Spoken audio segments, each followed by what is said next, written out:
The Mclaurin. Under the lights, speaking of facts, double the price, yeah. Under the lights, we covering sports, whatever you like, yeah. Home runs in the park, touchdowns in the end zone. Knockouts in the ring, buzzer beater for the win, go hard and go home. Find out who you are when you under the lights. That pressure made a star, right there. Under the lights, you looking for the best, tune in to Under the Lights. Yeah, Under the Lights. Yeah. Welcome back to Under the Lights. I am your host, Big Mike, and as you can see, I'm solo dolo today, baby. Now understand this. I was not supposed to be solo dolo today. So what does that mean? That means that Jordan motherfucking ass is not here. He is not on here. I don't know where he at. And I told him every time I got to do a show and it's by myself and he ain't here, I don't know, for whatever reason, unless it's an emergency, I'm going to let motherfuckers know. So I don't know what's going on. I pray to God ain't nothing bad going on. So if ain't nothing bad, ain't nothing going on, you know what I mean? This is Jordan. He dropped the motherfucking ball. He's supposed to be here live and direct with me, but he's not. You feel what I'm saying? And it is what it is. Doomsday, what's up, my boy? What's good, baby? Maybe Jordan here, he'll lollygag on there. You know what I'm saying? Maybe he'll do that. I don't know. You know what I'm saying? But listen, the show must go on. The show must go on. And plus, I want to talk some football, man. You know what I'm saying? So for the ones that's listening right now, make sure y'all please hit that like and subscribe button so y'all can be up to date with all things Under the Lights. You understand? Anytime we drop something, you will know what's going on. You feel me? As far as let me get into a little news, you know what I'm saying? For the ones that don't know, me and Jordan came out here and told y'all about a one-on-one tournament in Australia. The one-on-one, one-on-one right now is big. It's big now. If you're paying attention, you've seen Michael Beasley, you know what I mean, going at it with guys. You see him going at it with Lance Stevenson for 100 bands. You know what I'm saying? He bust that ass. And then he calling out Carmelo Anthony. You know, Melo like, shit, nigga, stop playing with me, boy. Stop playing with me, my guy. I got criticized for playing one-on-one at the highest level. You know what I mean? In the NBA, it don't get no bigger than the NBA. You don't want these problems. That's basically what he's saying. You know what I mean? So Melo ain't, he ain't with that shit. You know what I mean? Melo in the Hall of Fame. You know what I mean? He did what he did on the court. He ain't trying to do none of that shit. You know what I mean? But they have there is a tournament, a one-on-one tournament in Australia. You know what I'm saying? And it's going to be September 5th through the 7th. And me and Jordan, we going to be commentating. You know what I'm saying? So if y'all ain't doing nothing, we gonna let y'all know, the times and things like that once we get the full schedule and whatever the case may be. But it's 24 men and it's 24 women. You know what I mean? So each, the men and the women, they get a $10,000 prize. Now, when they say basketball has grown and basketball has gotten better all across the world, you need to go watch these guys. You feel what I'm saying? Like, you can log on to Instagram right now and just type in ISO 1v1, and it'll pop up, and you can go look at the players that they're going to be having, the players that they got, you know what I'm saying? And you can, click on those guys' names, and see what they've been doing, seeing what they bring to the table. They got footage out there, all that type of shit, man. So make sure y'all go out there and y'all can look and see what's going on. But like I said, me and Jordan, we are going to be commentating that September 5th through the 7th. You know what I'm saying? So we'll give y'all more information as time gets closer and things like that. And so make sure y'all, like I said, y'all stay locked in with us, and we'll let y'all know what's going on. So that's a good opportunity for us, a good way to expand our brand, to get out there more and internationally as well. This is in Australia. You know what I'm saying? So, and we're talking, we talk to the people that's the founders, the owners. We're not talking to, the fourth and fifth guy.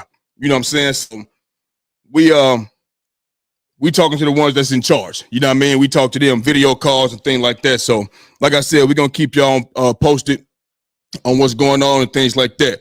But in the meantime, man, it smell like football season. It smell like football season on the way. You understand me? And with that being said, in football, there's always drama. It's not well, in all sports, it's always drama. You understand? But it's NFL drama right now. And if you're watching the NFL, you know what's going on and things like that. You know right now that Micah Parsons and Jerry Jones, they are not seeing eye to eye. Micah Parsons want to get paid. You feel me? Other top guys in the league got paid. Michael Parsons want to get paid. I don't blame him for it. You feel what I'm saying? But we know Jerry Jones. Jerry Jones is he's a media ringmaster. You feel what I'm saying? If you will, he know how to get shit going in the media. This shit happens every year in Dallas.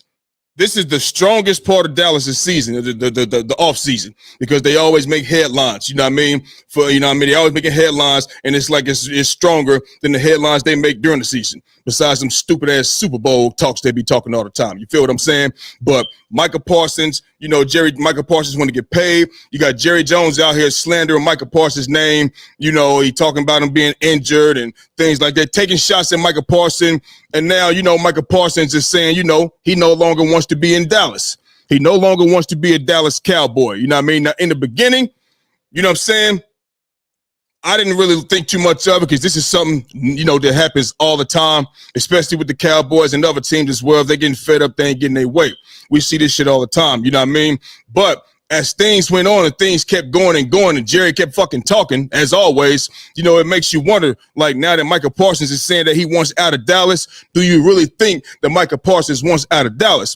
And like I was saying, man, in the beginning, that's a tactic for, especially if you're a player like Michael Parsons. Michael Parsons is nice. We're not going to sit up here and act like Michael Parsons ain't one of the best pass rushers in the league, you know what I mean, type of shit like that. We're not going to act like that because he is. Even though I'm an Eagles fan, I can keep it real about the Cowboys. If they beat a good team, they beat a good team. And I say they did. If they played a good game, they played a good game. If they did, they did. But if they didn't, I'll be on their top. But I give them credit if they do too. So Michael Parsons deserves to be paid. But look, I'm like, do I really think he want to go? In the beginning, I'm like, no, he just want to get paid. And Jerry Jones is used to this shit. But as you keep, like I said, Jerry keeps slandering his name and shit. Like we have a professional relationship. No matter whatever type of relationship that we have, you know what I'm saying? It's cool if me and you have a disagreement. We can have a disagreement, but even with us having a disagreement, that don't mean you can go out there to the world and just slander my fucking name. You know what I'm saying? And that's what Jerry Jones is doing to Michael Parsons. He's slandering his name. He talking about he got a back injury. And I don't know if y'all seen the full video of Jerry Jones, because I watched it on YouTube. I seen the whole 14-minute of Jerry Jones ass out there in the smoking hot sun in Dallas, Texas, or in Oxnard, or in Texas, or whatever, Arlington, Texas, wherever the fuck they at. Maybe they might be in Oxnard for training camp, but out there in that hot ass sun, talking for 14, 15 minutes about Michael Parsons. And he's going on and on about talking about his back and slandering his name and shit. So you can't be slandering my name just because we had a disagreement. So now the fact that Michael Parsons is saying that he wants out, I believe him. Because when you shitting on my name like that, you know what I'm saying? Just because we had a disagreement, and Jerry Jones' voice, it rings. He one of the biggest, motherfuckers in the NFL aside from the football players. Jerry Jones is bigger than a lot of football players. They flock to Jerry Jones before and after games. We all know this, and he knows this. Jerry Jones got his own radio show, man. How you got your own radio show and you a fucking owner? What are you doing? Why you trying to be seen for? You know what I'm saying? We don't pay to come see you. Niggas pay to go see the players, man. You know what I mean? But he's one of the biggest names in football. In football. You feel what I'm saying? So listen, man, I just think, with Michael Parsons, he's standing on business. And I think the man wants out. You slander my name too much. I want to get paid just like everybody else, and you don't want to do it. So I really, truly think Michael Parsons wants his way up out of Dallas. You feel me? And listen, whether they pay for it or not, that's yet to be seen. I don't think the Dallas Cowboys is just going to absolutely just go downhill, just fall off the face of the earth, because they're a good team still without Michael Parsons. You feel what I'm saying? But the fact of the matter is, I think he's standing on business because Jerry Jones continued to run his mouth. And if you're going to continue to run your mouth to the world like that and slander my name, all I done for you, baby, you talking about my injuries and shit. Hell, I got injured going to war for you, Jerry Jones. Michael Parsons got injured going to war for Jerry Jones. He wasn't out on a motherfucking motorcycle accident and fucked his back up, or, he wasn't playing basketball somewhere and goddamn it, I fucked my knee up playing. No, I got injured going to war for you. You get to talking about, I paid Dak Prescott and he got injured. Damn, that's the nature of the business. Am I not worth the money? Is he not worth the money? He is worth the money. So with all of that being said, man, I think he wants out. Now listen, The next question is this: how good can the Dallas Cowboys be if Micah Parsons does sit out? Like I said, man, I don't think they're just going to go downhill. Micah Parsons is good. He's damn good. But so is the Cowboys offense. Dak Prescott to be back. Dak Prescott is a good quarterback. Like I said, I tell the truth. He's a good quarterback, bro. He just chokes and throws it away in the biggest moments and also in the playoff biggest moments, regular season and postseason. He just chokes it away. You feel what I'm saying? But they got Dak Prescott back. He's healthy. You got CeeDee Lamb, who has a connection with Dak Prescott. We all see what he can do on the field. On the other side, you got George Pickens. And anybody that watched this show, they know I like George Pickens. Now that he's a Cowboy, fuck him, because I'm an Eagle, goddammit. I don't want to see him do shit now. You feel what I mean? But they got a bona fide wide receiver in George Pickens on the other side. And he was in Pittsburgh with Kenny fucking Pickett. Kenny Pickett is trash, man. I'm just calling it like I see it. Kenny Pickett is a fucking bum. In 2 years, he had 13 passing touchdowns, man. That's it. He was a horrible quarterback, Kenny Pickett. And he was making plays out there with Kenny Pickett. And obviously, he had Justin Fields and Russell Wilson last year. But he been making plays, big plays with Kenny Pickett at the quarterback spot in Pittsburgh. I hear Mike Tomlin in the audio. I need a play. I need a big play. I need one from you. And he delivered every time. So you add him with CeeDee Lamb. They got Jake Ferguson at tight end, who's a good-ass tight end. They still got Kevon Turpine, Jalen Tolbert. They got Javonte Williams in the backfield. They got a good offense. With their offense alone, I believe the Dallas Cowboys could go out there and win 10 games. With their offense alone, they could go out there and win 10 games, bro. You know what I mean? Their offense, they score a lot of points. How many times have the Cowboys had the number one offense, top 5 offense, always airing it out throughout the game and shit? Yeah, they lose games, but I'm saying for the most part, they put up a lot of points, and they got a good enough team. Even on defense without Micah Parsons, you know what I mean, to go out there and get the job done and go out there and get 10 wins alone from their offense. And I'm going to tell you something right now. The Cowboys go out there, let's just say Micah Parsons does sit out. If the Cowboys go out there and they make the playoffs without Micah Parsons, he ain't got no leverage now because, nigga, we made the playoffs without you, playboy. We made the playoffs without you. And even when you was here in the playoffs, you know what I mean, with us, we didn't win shit. Ain't win shit. First round, second round exits, you're up out of here. And if we want to talk playoff type shit, let's dig a little deeper. If we want to talk playoff performance type shit, Micah Parsons has 1 playoff sack in 4 playoff career games. Let that sink in. So if we talking about Jerry Jones, who is a smart man, because I get both sides. I get both sides. Trust me. Jerry Jones is a smart man. You don't become a billionaire without being a fucking smart man. When Jerry Jones is thinking about throwing that number out there, like he said in the interview, he reached. Now, reaching, I don't know what he reached, what number he reached to. I don't know. You know what I'm saying? Because Jerry Jones don't want to talk to Micah Parsons' agent. Sound like manipulation to me, but I don't know. But whatever number he reached to, you know what I'm saying? Are we sure that it was enough that's going to satisfy Micah Parsons? Are we sure of that? You feel what I'm saying? Being that you don't want to talk to my agent, you don't want to talk to my agent. So now you want to be petty.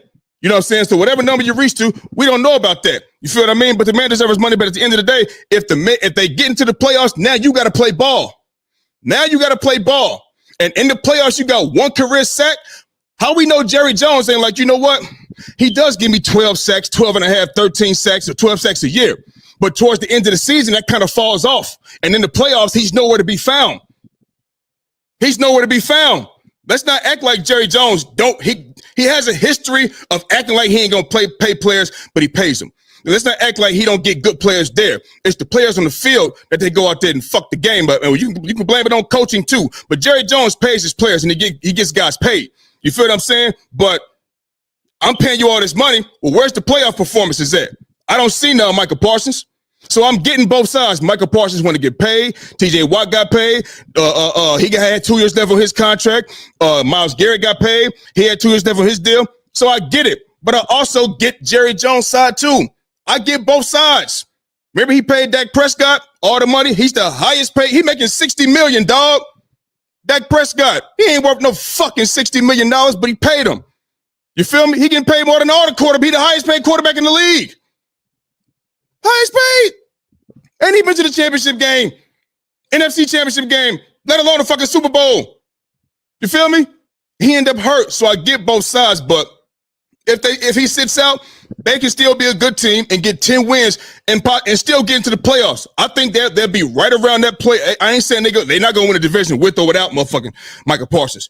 You know who doing that. You feel me? But they can still go out there and be a 5th seed, 6th seed, and make the playoffs. Their offense it's going to be high power. So I truly believe they can go out there and do that. You feel me? That's my take on that. Moving on, man, sticking with the NFL and staying in the NFC East. A lot of people, it's another guy that's not happy out there, and it's Terry McLaurin. You know what I'm saying? Terry McLaurin is saying he wants out and wants out of Washington. You feel me? Where's the best landing spot for Terry McLaurin? Listen, let me say this. I'm an Eagles fan. I'm an Eagles fan to the core. I don't give a fuck about the Commanders. People don't know that's a rivalry for us too. You feel me? People don't, it's just when the Cowboys is the bigger name. The Eagles and the Commanders, once used to be called the Redskins, has always been a dirty, grimy, filthy game. Hateful game. So I don't care about their ass or the Cowboys or the fucking Giants. You feel me? But the Commanders is tripping, bro. They tripping. That's scary Terry. You know what I mean? Kenyon Mitchell clamped him up out there, Quinyanamo Bay for the Eagles. You know, rookie last year. You know what I mean? But that's neither here nor there. That's neither here nor there. You know what I mean? He one of them ones, man.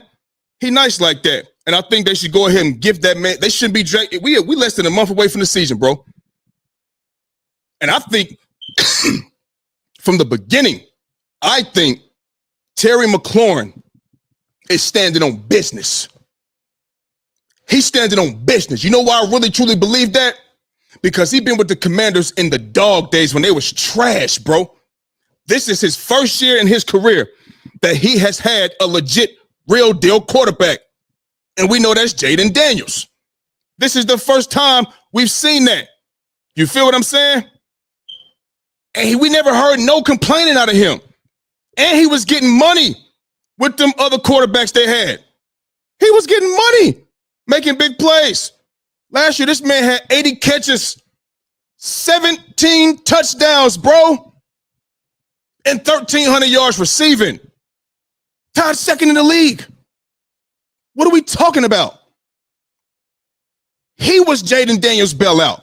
When he rolling out the pocket, scrambling around, who that 30, 40-yard, 50-yard pass go to? Terry McLaurin. That's who it went to. Washington Commanders, you are tripping. He is not Jahan Dotson. Y'all traded Jahan Dotson to my Philadelphia Eagles. Prior to this last season, he was drafted 2 years ago in 2022. And you already let him go within the division to us. That lets you know the non-production that he was doing and giving the Washington Commanders. That ain't Terry McLaurin. Hello? You got a 1-2 connection. Why would you not pay him? What are we talking about?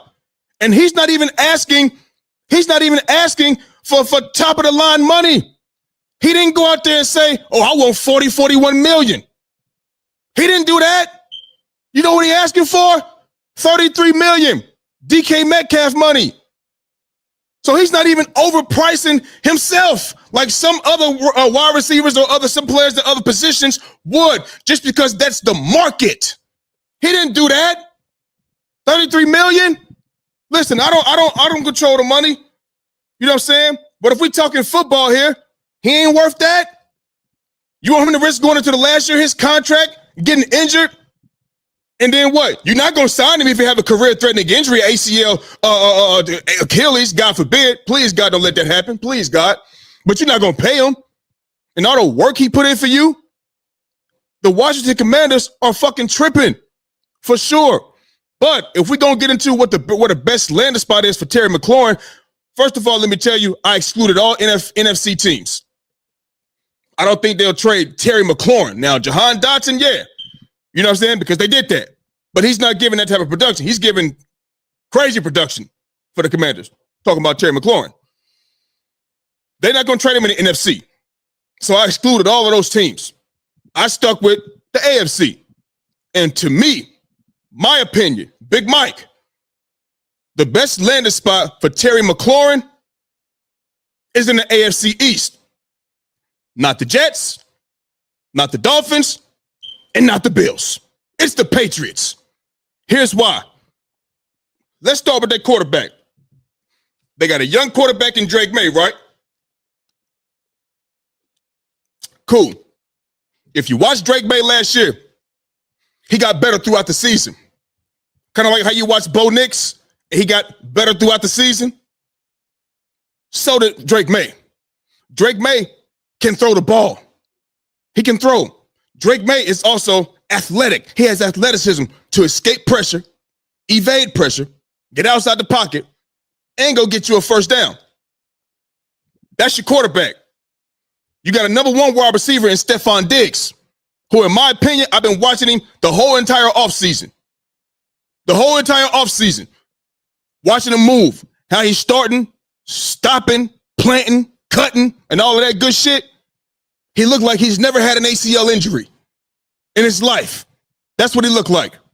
Running full speed. He would most definitely be out there week one, in my opinion. That's a bona fide number one. You understand? They have a 2 tight end set. Austin Hooper and Hunter Henry. You understand? That means they're going to be running what? A lot of 12 personnel. 1 running back, 2 tight ends. Why? Because they can run the football. They've always been able to do that. But guess what? They still got Ramondre Stevenson, and they got Travion Henderson from Ohio State running the ball as well. You put Terry McLaurin on the other side of that, you understand? And you go out there, you got Demario Douglas, who is a baller for the New England Patriots. My God, they got a squad. And if you talk about the defense had New England Patriots in games last year. They had them in games last year. You feel what I'm saying? And then with the additions that they got for defense, they already got one of the best secondaries in the league. They got Carlton Davis III for that as well. Kyle Duggar out there. Christian Gonzalez out there. Jabril Peppers out there. They added a Harold Landry off the edge. They added Robert Spillane, the linebacker, who is fast and who is physical and can tackle and can stop the run. He liked that. They got Milton Williams from my Philadelphia Eagles, Super Bowl champ. He was a rotational defensive tackle for us last year. He get money out there in the field, bro. He gonna get more money and more opportunity with the Patriots now. So we're gonna get to see more of him. You know what I mean? Mac Hollins out there, who does all he now. That's one guy that fits the New England Patriots, because Mac Hollins is one of those guys that'll go out there and do all the dirty work. He will willingly block for you. Willingly block for you downfield. He will willingly go out there and make a catch knowing he about to get hit. Go out there and bring edge to the team and just give it all every single game. You feel what I'm saying? That's what the New England Patriots. I mean, that's what the New England Patriots are bringing with them, bro.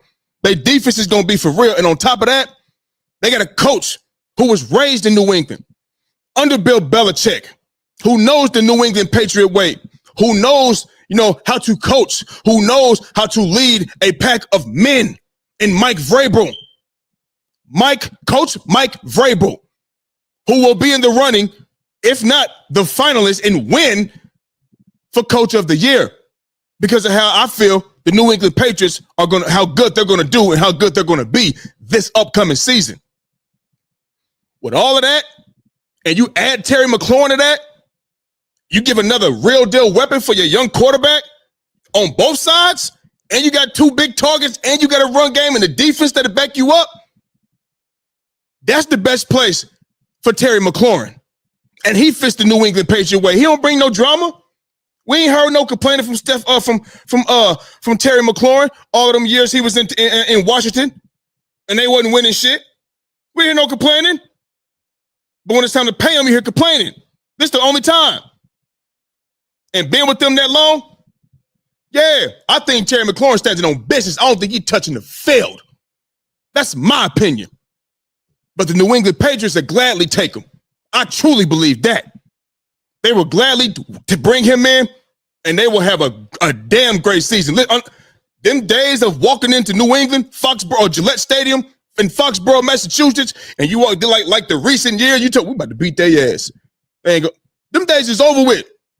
The Buffalo Bills, walking away, just skating through the AFC East title. Them days is over with. It's over with now before it's Terry McLaurin even if he goes there. It's over now. Them easy days is over.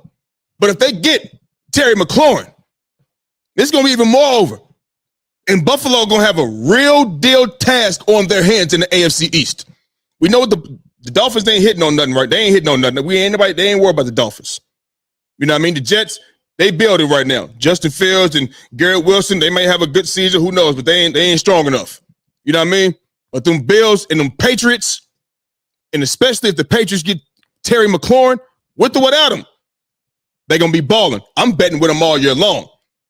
But with them, oh, shit. Let that shit happen. They gonna fuck around win the AFC East. I'm telling you. So the New England Patriots is the best spot for scary Terry McLaurin, for sure. Now, Jaden Daniels. We know that was his scary Terry McLaurin. That was his number one guy. You know what I mean? He had a great year with him, over 3,500 yards passing.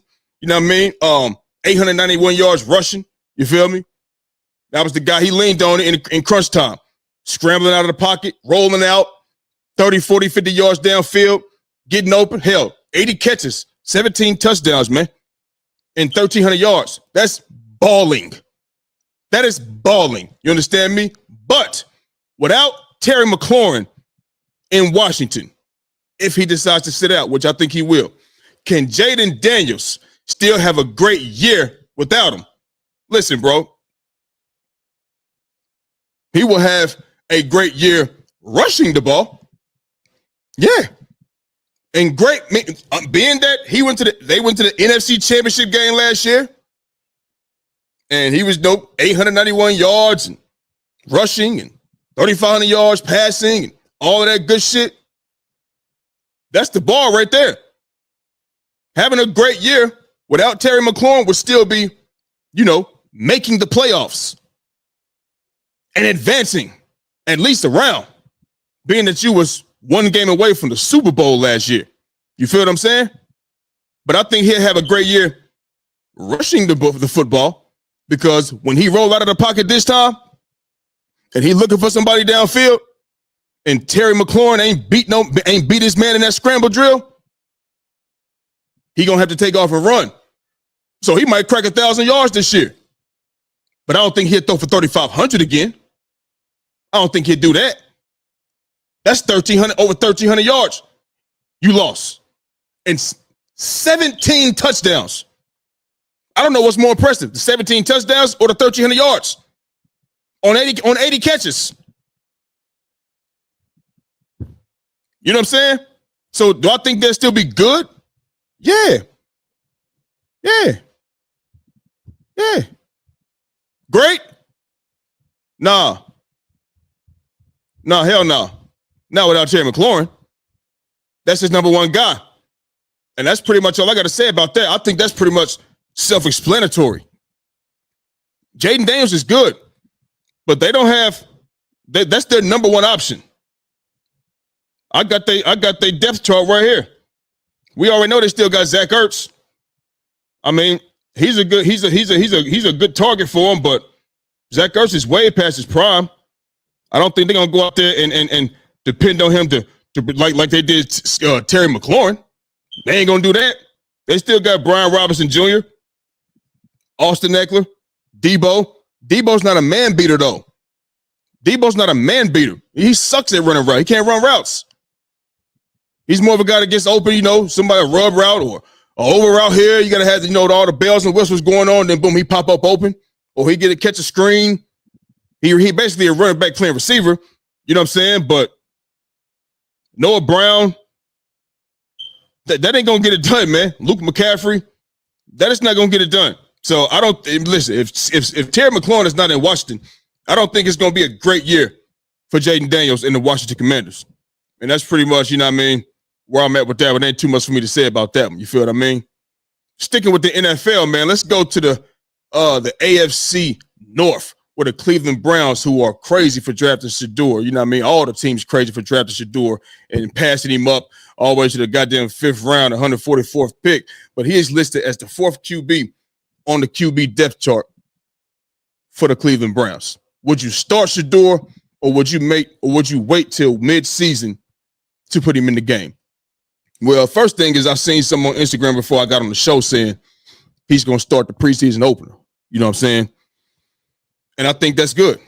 I think that could be, you know, a step in the right direction, if you will. You know what I'm saying? I think that could be something, you know, because if he go out there and ball the fuck out, if he go out there and he's giving you the production that he's giving you in camp, you know what I mean? I think he should be the guy to go out there week 1, even though we know he's probably not. You know what I'm saying? I think he should be the guy to go out there and get it done. I think he's throwing for like 70% passing. You got everybody else is below him. He's completing the most passes in training camp. You know what I'm saying? I would start Shedeur. Why not start him?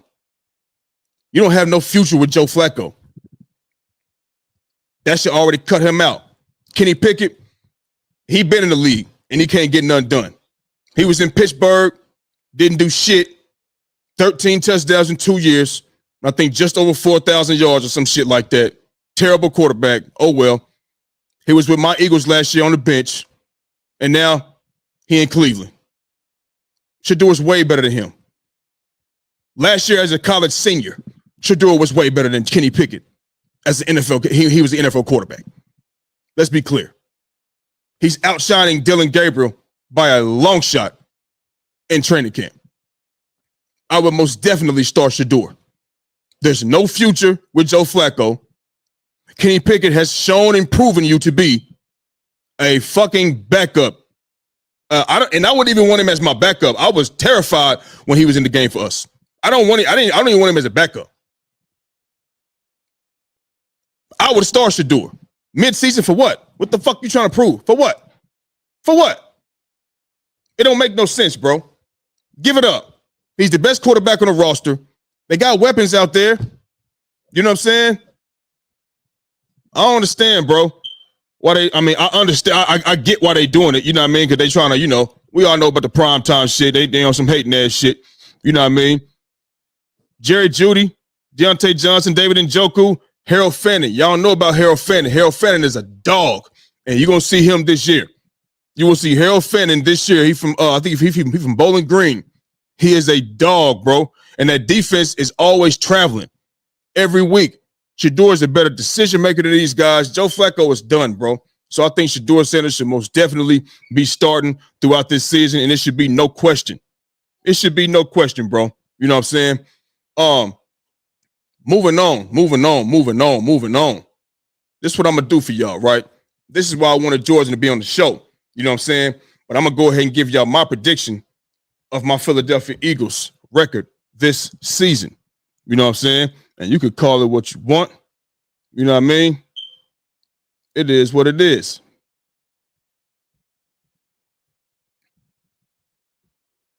Let's see here. Yeah. Now listen. Call it what you want. You know what I'm saying? Watch this. We got the Cowboys week 1. Cowboys week 1 in Philly. September 4th. Thursday night.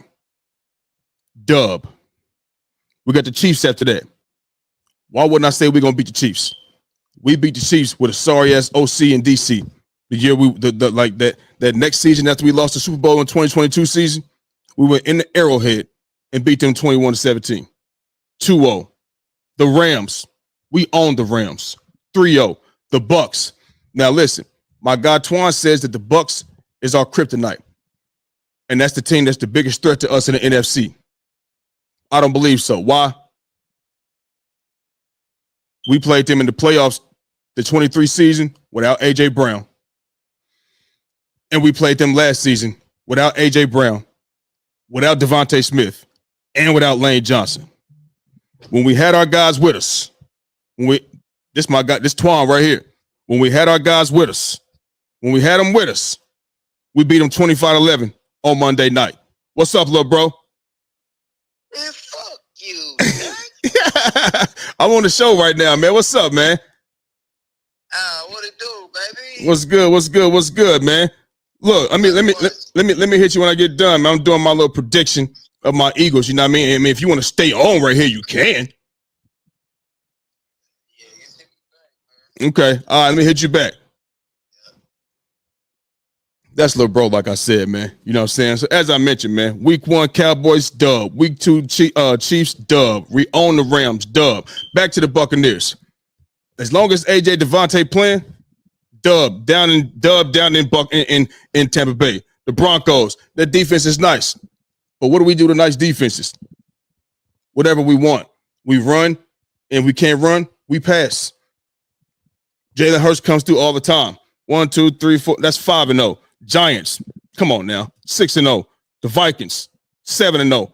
Giants again, 8-0. Packers, we own the Packers, baby. Brazil and the playoffs. You seen what was up? Not 9-0. Lions, I think they're gonna have I don't think they're gonna have a great season this year. They lost both of their coordinators, Ben Johnson and Aaron Glenn, gone. Now understand this. Last year, or not last year, the 23 season, after the first Super Bowl year, we lost Shane Steichen and we lost John Gannon to the Arizona Cardinals, and Shane Steichen went to the coast. They were both they both they were good enough to become head coaches. We had Brian Johnson and Sean Desai and Matt Patricia for offense and defense, and it was a catastrophe. People that know me, we already talked about this. It was just a catastrophe. Everything I was saying, it came out at the end of the season. It was a catastrophe, and I was wondering what Nick Sirianni was doing. Now that we got two new coordinators, so was it the coordinators, you know what I mean, or was it, you know what I mean, or what type of input were you giving? Because you okay with this game plan? Because I was upset with the game plan offensively from week 1, and I'm like, damn, all year long, Nick Sirianni, you okay in this shit? You know what I'm saying? So this season, now that it's Dan Campbell, he got a new offensive coordinator and a new defensive coordinator. We're gonna see, how they look this year. And we're going to see what Dan Campbell is really made of as well.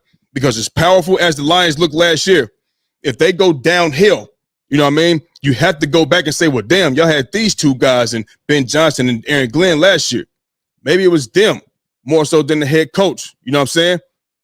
We know Dan Campbell is aggressive. He like to go for it on 4th down all the time.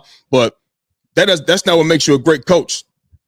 You know what I mean? So we're going to see how they do this year, but I don't think they're going to have this great, just powerful year like they had, like dominant year like they had last year. So we're talking 1, 2, 3, 4, 5, 6, 7, 8, 9, 10-0. And I hope you ain't saying, oh, this nigga's crazy.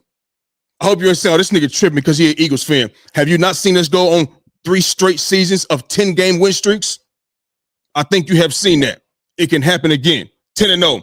We got the Cowboys in Dallas. Now, I always say we split with Dallas. You know what I'm saying? Last year we swept them. You know what I mean? They ain't had Dak Prescott and things like that. You know what I mean? But I always say we split with Dallas. It's a divisional game. You know each other, all of that shit. So I give them that game. We're looking at 10-1. And then we got the Bears, 11-1. The Chargers, 12-1. The Raiders, 13-1. The Commanders, 14-1.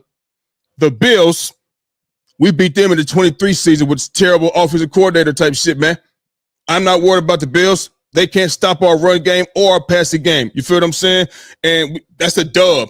And we look at the Commanders again, and I'm going off of what we going out right now.